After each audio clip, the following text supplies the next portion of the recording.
एक घने जंगल में एक शेर रहता था जिसे जंगल का राजा माना जाता था। वह बहुत शक्तिशाली और साहसी था, लेकिन थोड़ी सी चतुराई की कमी थी। वहीं उसी जंगल में एक गीदड़ भी रहता था जो अपनी चालाकी और धूर्तता के लिए कुख्यात था। गीदड़ हमेशा अपने लाभ के लिए दूसरों को मूर्ख बनाता रहता था। एक दिन गीदड़ ने मन ही मन सोचा, शेर जंगल का राजा है, अगर मैं उससे मित्रता कर लूं तो मुझे भी कोई डर नहीं रहेगा। अपने इस स्वार्थी विचार को लेकर वह शेर के पास गया और विनम्रता से कहा, हे शेर राजा, आप महान और बुद्धिमान हैं। मैं आपका सेवक बनना चाहता हूँ। मैं जंगल में आपको हर प्रकार की जानकारी दूंगा और आपकी सेवा करूंगा। शेर, जो खुद को समझदार समझता था, गीदड़ की मीठी बातों में आ गया और उसे अपना सहायक बना लिया।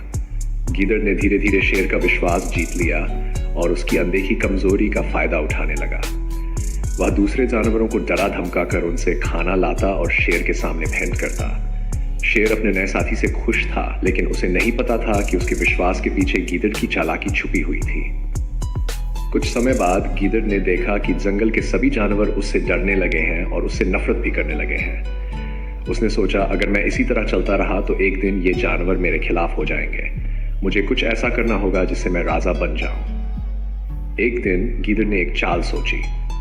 उसने शेर से कहा, महाराज, मैंने सुना है कि पहाड़ी के उस पार एक और शेर आ गया है जो आपके राज्य को हड़पना चाहता है। अगर आप उसकी गुफा पर हमला करें तो आप उसे मार सकते हैं और अपने राज्य की रक्षा कर सकते हैं। शेर, जो पहले से ही गीदड़ की बातों पर विश्वास करता था, बिना सोचे समझे उसकी बात मान गया। गीदड़ उसे पहाड़ी की ओर ले गया और एक गहरी गुफा की ओर इशारा करते हुए कहा, महाराज, वह शेर इस गुफा के अंदर छुपा हुआ है। शेर ने उत्सुकता से गुफा के अंदर झांका, लेकिन गहरी अंधेरी गुफा में कुछ भी दिखाई नहीं दे रहा था। गीदड़ ने फुसफुसाते हुए कहा, राजा, उसे बाहर निकालने के लिए आपको अपनी पूरी ताकत से दहाड़ना होगा। शेर ने अपनी पूरी शक्ति लगाकर दहाड़ मारी। गुफा इतनी गहरी और बड़ी थी कि उसकी दहाड़ गुफा की दीवारों से टकराकर गूंजने लगी। शेर को भ्रम हुआ कि अंदर से भी कोई शेर दहाड़ रहा है। वह यह सोचकर कि गीदड़ सच कहा था, गुफा में घुस गया। जैसे ही वह अंदर गया, गीदड़ ने तुरंत गुफा के मुंह पर एक बड़ा सा पत्थर लुढ़काकर उसे बंद कर दिया। गुफा के अंदर फंसे शेर ने महसूस किया कि वह धोखा खा गया है। वह पूरी ताकत से दहाड़ने लगा, लेकिन उसकी आवाज बाहर तक नहीं पहुंची।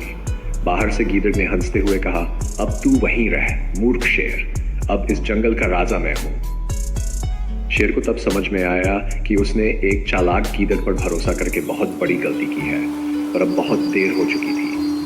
उसने अपनी मूर्खता पछताते हुए सोचा, काश मैंने उसकी बातों पर विश्वास करने से पहले थोड़ा सोचा होता। शिक्षा: दूसरों की मीठी बातों में आकर बिना सोचे समझे कोई निर्णय नहीं लेना चाहिए। चतुराई और धैर्य से ही सही फैसले लिए जा सकते हैं। इस तरह से कहानी में भावनाओं को गहराई से जोड़ा गया है ताकि पाठकों को एक स्पष्ट और प्रभावी संदेश मिल सके।